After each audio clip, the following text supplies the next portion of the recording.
because Frank Kelty's sitting here, and he happens to be the president of my board. That's Dutch Harbor.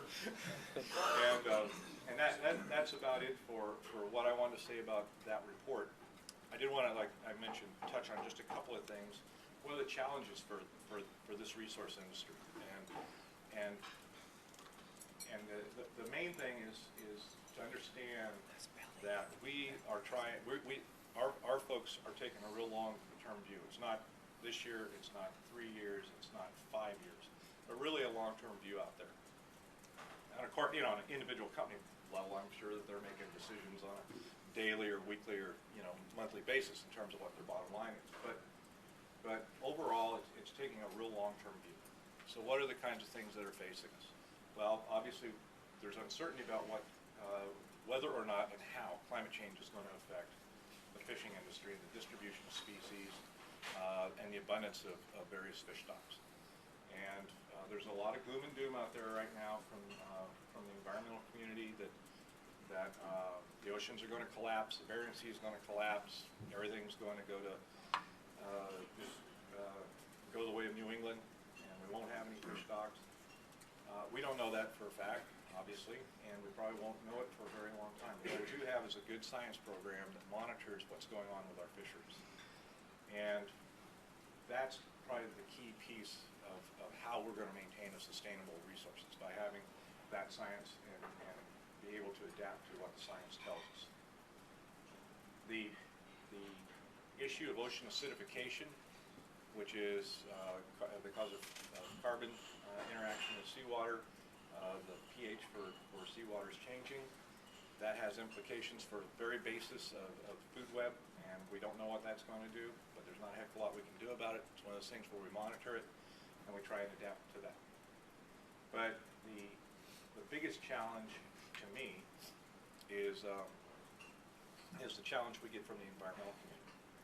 The use of the Endangered Species Act, or maybe inappropriate use of the Endangered Species Act, the drumbeat around the country that the oceans are collapsing, and therefore we've got to take more drastic action.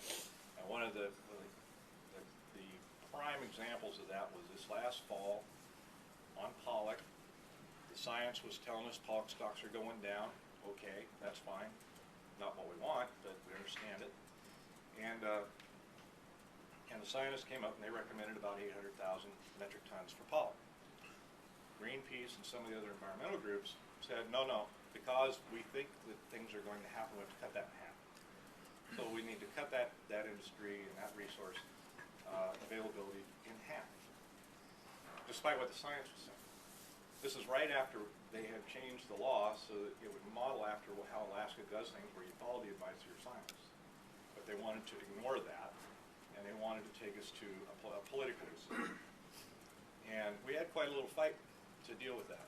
And at the end of the day, what carried it is that we pointed out to the federal folks that if you do what those guys are telling you to do, you will be doing in the other direction exactly what New England did when they would get science that was not necessarily pleasant advice, and they would go to their congressional delegation and say, hey, we don't want our harvest cut that much.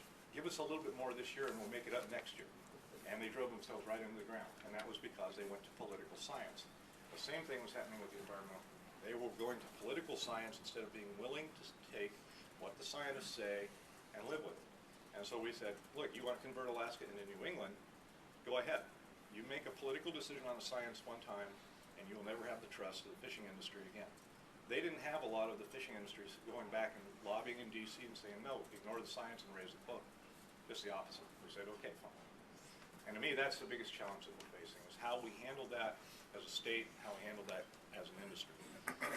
And so far, I personally am very proud of how we've dealt with that, and how the industry has stood behind science, and some of the proactive things that we've done.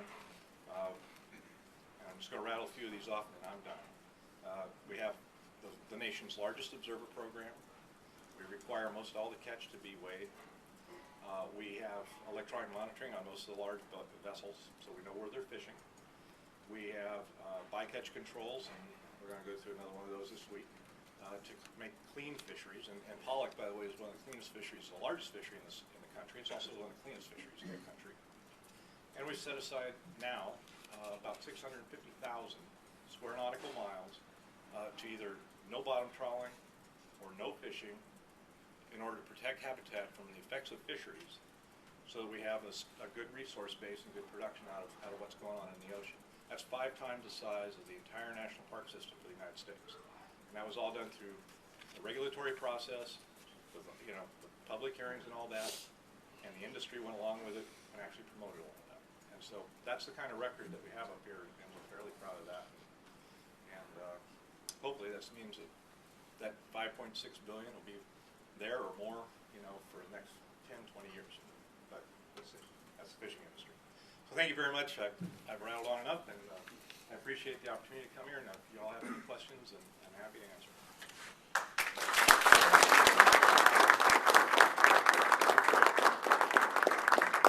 Thanks, David. We've got time for questions, so come on up and take a few.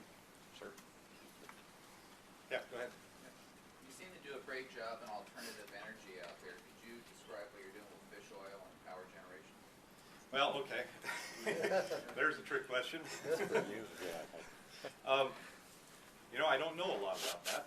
First off, I'm just going to admit it. But most of the plants in Dutch Harbor do take fish oils. They mix it with their and actually convert it into a form of biodiesel, mix it in with their diesel, and they cut their utilities bills and their use of diesel substantially. I want to say probably by 30 or 40%. But yep, and former Mayor Kelty might know more about that than me. I know he knows. They use a lot of it to the fish meal plants, where they use the waste from the pollock and where they recover the oil. But all the fish meal equipment, the dryers and the cookers and the meal plants are all run off the fish oil. The crab that's cooked in the plants when they're doing crab. The boilers are blended 50-50 with diesel to run the cooking of the crab. The heat recovery system from those operations also heat the bunkhouses and things like that. So it's used quite extensively, and they stockpile it so they can use it on the periods of low fish oil, that they'll have stuff in reserve that they can utilize for various operations in their plant. One of the other things that's sort of going on, and it hasn't happened yet, our organization works on marine debris cleanup, getting derelict fishing gear off the beaches. Huge piles of plastics, and right now we have to ship it out of state or put it in a landfill. Dutch Harbor has a huge pile of plastics, and we're looking at a couple of programs, plastic to fuel. There's a company down in Oregon that's doing it's like a little cooker kind of thing, and they're modular. You can put them in vans and actually turn plastics into diesel fuel.